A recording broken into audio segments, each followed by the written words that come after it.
everyone! Welcome back to C2 Novel and Vocab Week 7, but for our novel. So if you're looking for the vocabulary, please click the other link, but if you're looking for the novel review, you are in the correct spot. Let's get started. Here, we'll be doing the review for difficult phrases from the novel, and this is for cultural fluency. By becoming familiarized with different slang, phrases, and colloquialisms, also phrases, students will be able to relate to the novel and use these phrases to convey or show your ideas more precisely. And we'll be going over chapters 3 and 4. First, let's go to page 27 to 28.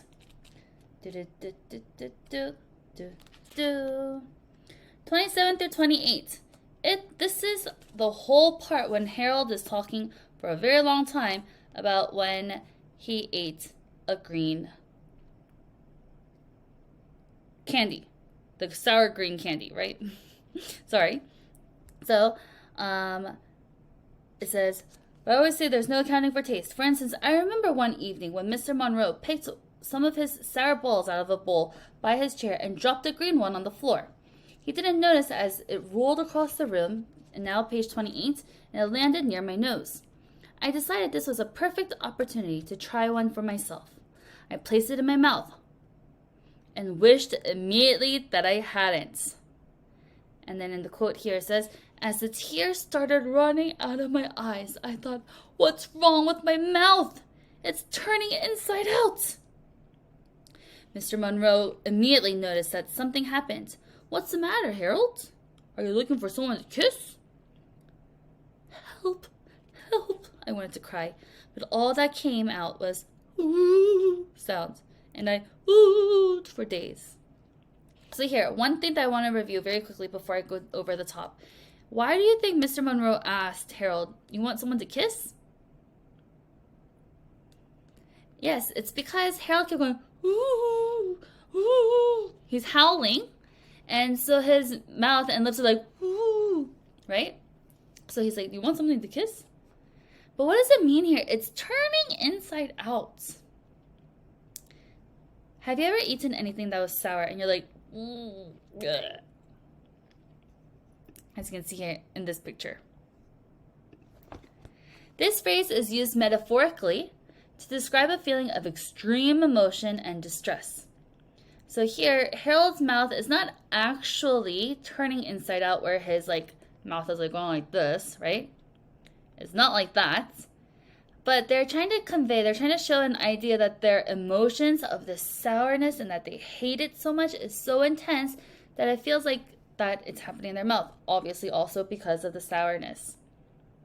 Okay, so it's showing the overwhelming nature of their emotions, of how he doesn't like it, and the sourness the moment that he ate the sour green ball of candy, which is causing to have a physical reaction like crying and perhaps confusion and discomfort here.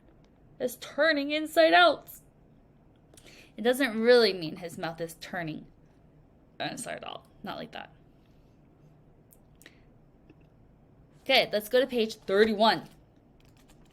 And if you already watched my vocabulary one, this word, idiotic, the reason why we have it in our vocabulary workbook is because it's from the novel, and I found where it was from. So here, on page 31, in the middle, it says, this little head poked out around the corner and looked to either side to see if the coast was clear.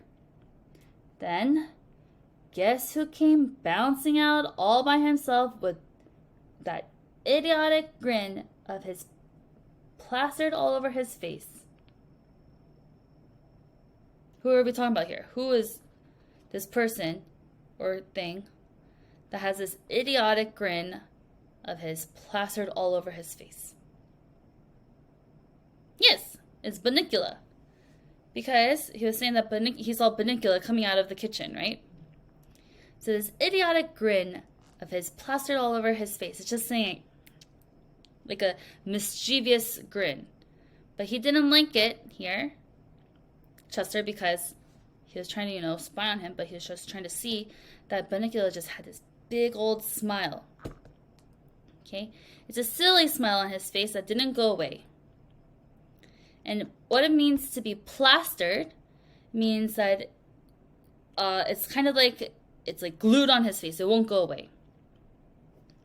Also, it means that this smile is so exaggerated and seems out of place. It's like when you're happy and excited about your smile and it won't leave your face, and it makes you look a bit kind of goofy, silly, because it's there all the time. So here, Bunnicula is very happy about something. Let's go to page 32. This phrase, beats me, was on page 32 and 51, which also raised why we should review it, right? Beats me is not like beating a drum or anything like that. Let's see what it means. Peter, come down here. What is that? I whispered. Beats me, Chester answered. It looks like a white tomato. So here, beats me means, I don't know. It's a casual way of saying that you don't really know the answer to the question, or you're not so sure about something. It's like saying I have no idea, or like I don't know. For example, if someone were to ask you, what is the capital of Sweden? You'll be like, beats me. It's a way to show that you don't know the answer. So here on page 32, Chester didn't know what that mysterious item was, but he thought it was a white tomato. And later on page 51, Harold didn't know what the mysterious thing was at the end of chapter 4, and he says, beats me. So here, it's just both of them describing that they don't really know what it is. Do you know what beats me was for the last part for chapter 4? What was it? Yes, a white zucchini. Good. So here it's like, beats me, I don't know. Let's go to page 38. This one was funny. I'll start in the second indent. Hi, Harold. I'll bet you'd be like a peanut butter sandwich, wouldn't you? Here, you have this one that's left over from yesterday, while I eat this boring old chocolate cupcake, which is nice and fresh and has cream in the middle. Okay, Harold? Ha ha, my sides are splitting.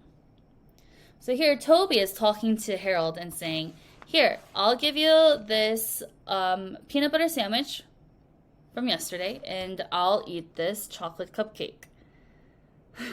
So here, my sides are splitting really means it's an expression to describe uncontrollable laughter. It's like, ah, ha, ha, ha. So you feel like your sides are splitting because you're laughing so much. Okay? And it means that around like their ribs, it might burst or split because how hard they're laughing. It's a playful way of showing that something is really funny and is making the person laugh a lot. But here, is Harold really laughing with Toby? No. Here, in this quote, Harold is being sarcastic because Toby didn't give him the delicious chocolate cupcake, but instead an old peanut butter sandwich. So he's like, ha ha, my sides are splitting. So funny, Toby. But later, if your friends were to tell you a joke and you're like laughing, you're like, ah, oh my, that's so funny. Ah, my sides are splitting. That's how you can use it later on with your friends. Let's go to page 41. At the very top, I'll start at the bottom of page 40 first. It so happens I was discussing great works of literature with Toby, said Harold. And Chester is saying, since when is a Twinkies wrapper considered a great work of literature? What does that even mean? What is Chester talking about? Twinkies wrapper considered a great work of literature? First, literature is what? Novels, books, poems, right? But here, Harold was lying. Remember, he was eating that food. But then now, Chester's saying, when is a Twinkies wrapper considered a great work of literature? What is Twinkies. Twinkies here is a popular cake snack in the United States, and they're made of soft golden sponge cake filled with sweet creamy filling here. And there's a chocolate one and a regular vanilla one here. And it's saying this, since when is Twinkies wrapper considered a great work of literature? Meaning, if you read on continually, it says that I decided to ignore that because he had some chocolate crumbs still left on his face. So Chester knew that Harold was lying. Twinkies is a type of snack. Page 42. At the bottom it says, "Will you get up here?" he hissed. "Okay, if that's what you want." I ran and jumped onto the chair, landing with a great kerplop. A great kerplop. What is kerplop? Kerplop is a word that imitates the sound of something, so it's an onomatopoeia. It's a sound word of something landing heavily or with a splash. But here it's not with a splash because Harold is just kerplop. So when Harold jumps into the chair and says kerplop, they're describing the sound that was made when he landed on the chair, which is likely heavy or sudden noise. It's a fun word that makes it clear that the landing was a bit noisy and heavy. Everyone say kerplop. You can be like, "Oh, I'm so tired today. I want to just go home and kerplop on my bed." Kerplop. Page 44. This one is used a lot in regular speaking. It says, Chester took what felt like 20 minutes to settle himself in, and just as I was drifting off, the kick started. "Come on, Harold, quit hogging the seat and wake up. What were you trying to do, take a little cat nap? Ha ha ha." Here, quit hogging the seat. What does hogging the seat mean?